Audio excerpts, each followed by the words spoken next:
হিন্দু ধর্মশাস্ত্র মতে প্রভাবশালী কিছু কিছু মন্ত্র জপ করলে জীবনের সমস্ত রকমের সুখ সুবিধা এবং শান্তি পাওয়া যায়। মন্ত্রের প্রধান উদ্দেশ্যই হল একটি তন্ত্র দ্বারা মনকে বেঁধে ফেলা। অত্যাধিক অনাবশ্যক কোনো চিন্তাভাবনা মনকে ব্যাকুল করে তুললে তাকে শান্ত করার শ্রেষ্ঠ উপায় হল মন্ত্র জপ।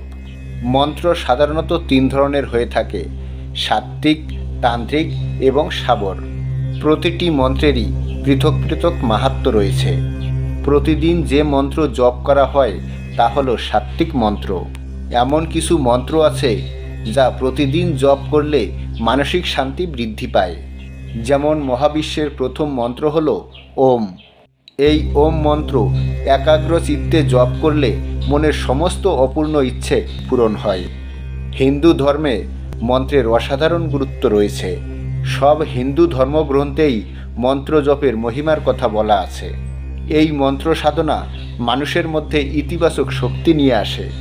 ভৌতিক বাধা থেকে উদ্ধার লাভের জন্য এই মন্ত্র সাধনাই আমাদের সাহায্য করে। আধ্যাত্মিক দিক থেকেও মানুষকে মজবুত করে।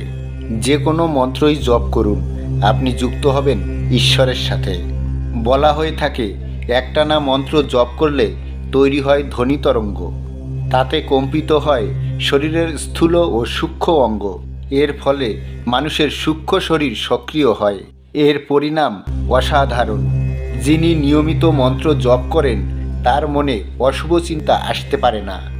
যদি আপনি সাত্ত্বিকভাবে নির্দিষ্ট সময়ে নির্দিষ্ট জায়গায় বসে প্রতিদিন মন্ত্র জপ করেন, তাহলে আপনার আত্মবিশ্বাস বেড়ে যাবে, বাড়বে ভরসা, ধরে রাখার ক্ষমতা, জীবনে বেঁচে থাকার জন্য যেটা অত্যন্ত জরুরি। বন্ধুরা, আজকের এই ভিডিওতে আপনারা ভগবান শ্রীকৃষ্ণের এমন একটি মহা শক্তিশালী মন্ত্র 108 বার শ্রবণ করবেন। যে মন্ত্রটি শুধুমাত্র শ্রবণ করলেই আপনার মনে একটা পজিটিভ এনার্জি তৈরি হবে। এই মন্ত্র শুধুমাত্র একবার শ্রবণ করলেই ঈশ্বরের সাথে যুক্ত হওয়া এবং জীবনে বেঁচে থাকার একটা অনুপ্রেরণা পাওয়া যায়। এই মন্ত্র শ্রবণ করতে করতে আপনি যে চিন্তা করবেন সেই মনোবাঞ্ছা আপনার অবশ্যই পূর্ণ হবে। এর জন্য আপনাকে না মানতে হবে কোনো নিয়ম, না মানতে হবে কোনো বিধি। আপনাকে শুধু শ্রবণ করতে হবে এবং সেটাই একাগ্র চিত্তে। আপনি সকালে বা রাতে বা দিনের যে কোনো সময় যখন আপনি চুপচাপ কোথাও একা বসে থাকবেন বা বিছানায় শুয়ে থাকবেন, তখন আপনি এই মন্ত্রটি একাগ্র চিত্তে শ্রবণ করবেন। প্রয়োজন হলে হেডফোনও ব্যবহার করবেন। এই মন্ত্রকে মনের মধ্যে অনুভব করবেন। আপনি যত বেশিবার এই মন্ত্র শ্রবণ করবেন ততই আপনার পক্ষে মঙ্গল। এই মন্ত্র শ্রবণকালে আপনার কল্পনা যত পরিষ্কার হবে তত তাড়াতাড়ি আপনি ফল পাবেন। তবে এই মন্ত্র শ্রবণকালে কোনো রকম নেগেটিভ চিন্তা করবেন না। মন অনেক দিকেই ছুটতে চাইবে, কিন্তু সেই মনকে আবার নিজের কাছে ফিরিয়ে এনে একাগ্র করার চেষ্টা করবেন। প্রিয় শ্রোতা বন্ধুরা, আপনাদের কাছে আমার একটাই অনুরোধ যে মন্ত্রটি কিছুদিন মনে ভক্তি এবং শ্রদ্ধা রেখে শ্রবণ করেই দেখুন। জীবন থেকে অনেক রকম বাধা বিপত্তি আপনার থেকে ক্রমশ দূরে সরে যাবে। অবাঞ্ছিত উদ্বিগ্নতা, ভয়, দুঃখ, কষ্ট এগুলি থেকে আপনি মুক্তি পাবেন। জীবনে বেঁচে থাকার জন্য যে অনুপ্রেরণা দরকার হয় তা আপনি সময়ের সাথে সাথে লাভ করবেন। যাই হোক বন্ধুরা, আমি এই মহামন্ত্রটি 108 বার উচ্চারণ করছি। আপনি প্রতিদিন এই মন্ত্রটি দিনের যে কোনো সময়ে একাগ্র চিত্তে শ্রবণ করবেন। ওম ক্লিম কৃষ্ণায় নমঃ। ওম ক্লিম কৃষ্ণায় নমঃ। ওম ক্লিম কৃষ্ণায় নমঃ। ওম ক্লিম কৃষ্ণায় নমঃ। ওম ক্লিম কৃষ্ণায় নমঃ। ওম ক্লিম কৃষ্ণায় নমঃ। ওম ক্লিম কৃষ্ণায় নমঃ। ওম ক্লিম কৃষ্ণায় নমঃ। ওম